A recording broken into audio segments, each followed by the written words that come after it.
ఈ రాష్ట్ర ముఖ్యమంత్రి సోనియా గాంధీ అవార్డు గ్రహీత ఆస్కార్ అవార్డు కోరిక ఎదురు చూస్తున్న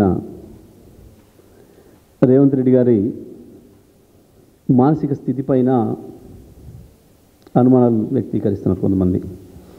ఆయన కొన్నిసార్లు రాములాగా, కొన్నిసార్లు రెమోలాగా కనపడతాడు. అది కానీ అదేది నిజం కాదు. వాస్తవానికి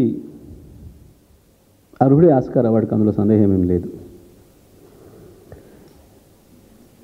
ఎందుకంటే రాజకీయాలలో చాలామందిని నటులను చూసినాం.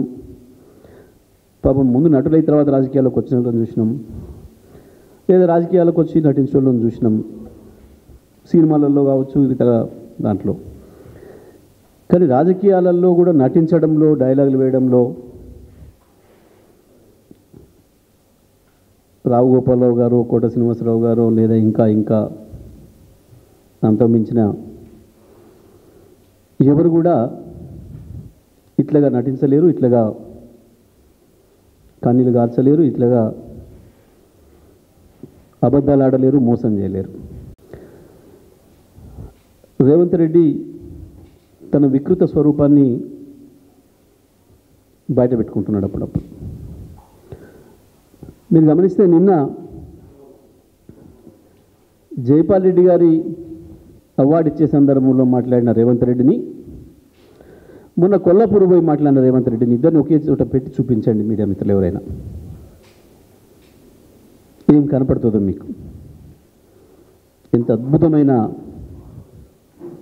నటన కౌశల్యం, అబద్ధాల మీద నటన చేసే ఆయన అద్భుతమైన ప్రతిభ. తను మాట్లాడిన దానికి తనకే పోలిక పొంతన లేకుండా, ఇక నిన్నటి మాటలు వింటే, నిన్నటి మాటలు చూస్తే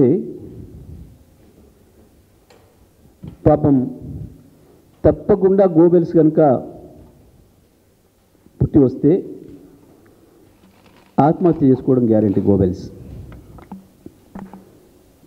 నేను అర్హుడే కాదు, దీనికి నాకు ఇచ్చిన పదవికి ప్రజలు 100 సంవత్సరాలైనా కూడా ఇంకా ఈ ప్రపంచ ప్రజలందరూ అబద్ధం చెప్పాలంటే గోబెల్సే అని చెప్పి గోబెల్స్ గురించి మాట్లాడుకుంటున్నారు. ఇక ఈ ప్రపంచం ఇప్పటి నుంచి రేవంత్ రెడ్డి అని తీసుకోవచ్చు, గోబెల్స్ పేరు తీసేసి ఆ ప్లేస్లో రేవంత్ రెడ్డిని పెట్టుకోవచ్చు.